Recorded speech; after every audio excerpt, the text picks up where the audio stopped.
Today I'm going to show you a very powerful feature in Olympus Workspace that will help you organize your photos and also help you with your photography, and I'll share with you a few ideas on how I use this feature.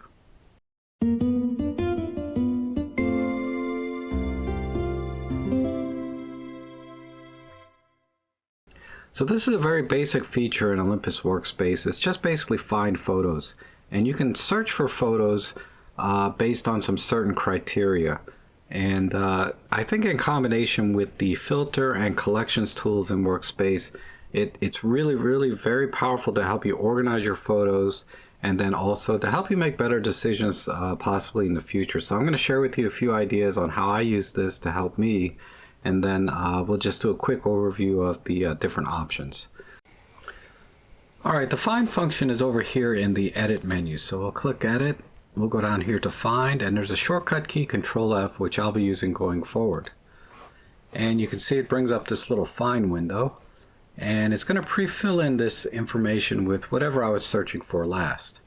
And the first window here is searching in this subfolder, which I pre-selected here, but I can change this by clicking here and then pick any other folder that I want. And then you can select a date range, which in this case it's kind of moot because I'm in a specific date already by the way I organize my pictures. And I can select the model name, the lens, focal length, shutter speed, etc., and the aperture. Now it's looking for this information in the EXIF of the picture. So where is that?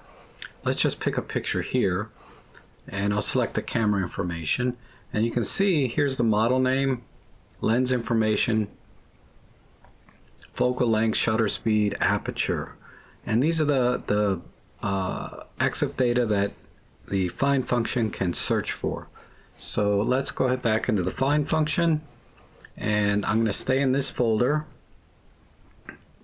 and these are just text fields, so it's important that this matches exactly, this model name matches exactly what I have typed in here or any part thereof. So I don't have to type in the whole EM1 Mark II. I can just type in E-M1 and it'll pull up all of the pictures I took with my EM1. Now I only have the EM1 Mark II, but if I was shooting with both cameras, the EM1 Mark II and the Mark I, it's probably going to pull both of those pictures in from both cameras because I've only partially filled in this field. The same thing with the lens. I don't have to type in this entire Olympus M.75 to 300 f8 to f6.7, etc. I can type in just this part of it if I only want pictures that I used, that I took using this lens. And then focal length, shutter speed, and aperture, which is all here. Focal length, shutter speed, and aperture. So for the purpose of this tutorial, let's just search for everything I took with the EM1 Mark II. And just to be very specific, I'll type in exactly as it is over there.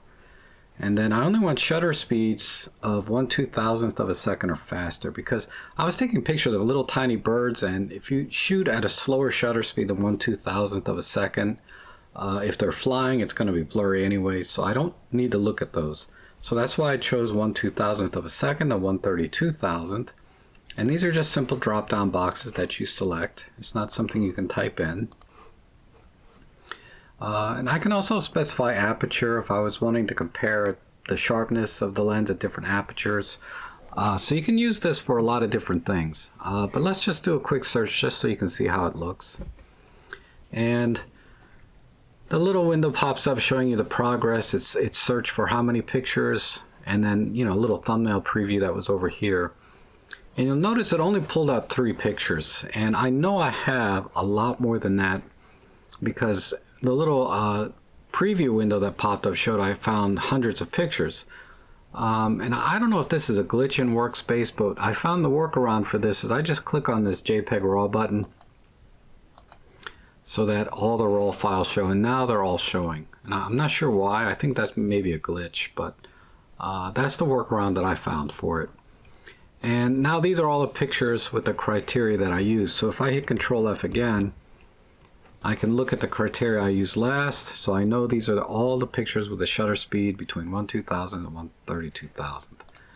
Now another way to use this is I can select 2019, so I'm going to look at all the pictures I took in 2019, do Control F, and then I'm going to select the shooting date range because obviously 2019 covers many dates, and I can select just between, say, let's say January 1st and January 5th.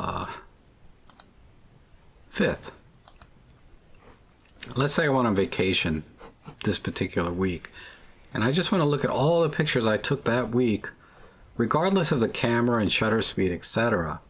And you can see it's already pre-filled in 2019. I'm going to say search in all the subfolders because you can see over here all of the subfolders.